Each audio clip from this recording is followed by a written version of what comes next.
Hi guys! For today's video, I'll be doing unboxing. Syempre, stationery haul pa din. Balik tayo sa dating gawi. This is super long overdue unboxing. Dahil super, yun man super. Medyo matagal na to na hindi ko na-open. So, ayun. As far as I remember, pagkakatanda ko, these are all memo pads lang. Not sure if feeling ko ano to Sanrio na design ng memo pads. Pero syempre not sure kasi ang tagal na nga. It's either puro Sanrio or mix na characters. Again, this one is from Yuko House. Yuko House, meron silang TikTok shop, one of the original shops na binibilan ko talaga ng mga stationery items. And until now naman, nagsisell pa rin sila ng mga stationery items and most of them are very hard to find tsaka very affordable kasi yung mga ibang memo pads doon na gusto ko talaga or mga stationeries na mahal sa ibang shop, meron sila. So, here they are, guys. Okay. Naalala ko na.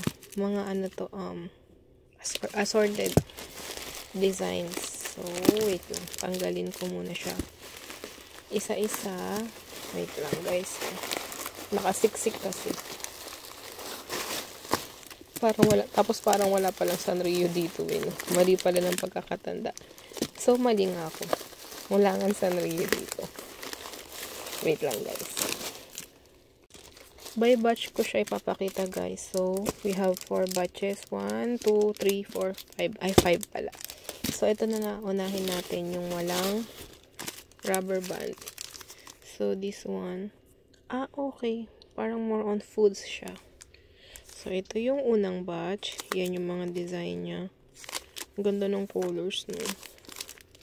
Then, next natin is ito.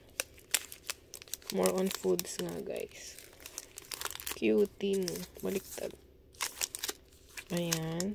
This one is yung second, third set. More on cats. Ay, ang cute ng batch na to. So far, ito yung favorite ko. Third. This one is yung fourth. Ay, may naiwan dun sa isang batch. This one is yung fourth batch. So cute. Ay, hindi. Parang mas, ito yung favorite ko na set. Batch ko ng batch set pala. Yan. Ay, ito nga. More on, baliktad pala. More on pink and strawberries. Then, last, guys, is ito. Medyo malalaki to. Compared to this one. So, these are cats design. O, tama. Ayan. Baliktad na naman. These are cat designs. Ang cutie. And, done na ulit tayo sa isa na namang unboxing ng stationeries. So, ayan. Ipopost ko ulit naman ito sa mga shorts videos. I mean, although yung isa lang naman yung design niya per pad, papakita ko yung design niya per set para makita nyo din ng maayos. So, yun. And again, guys, thank you for watching. Until next video. Bye-bye!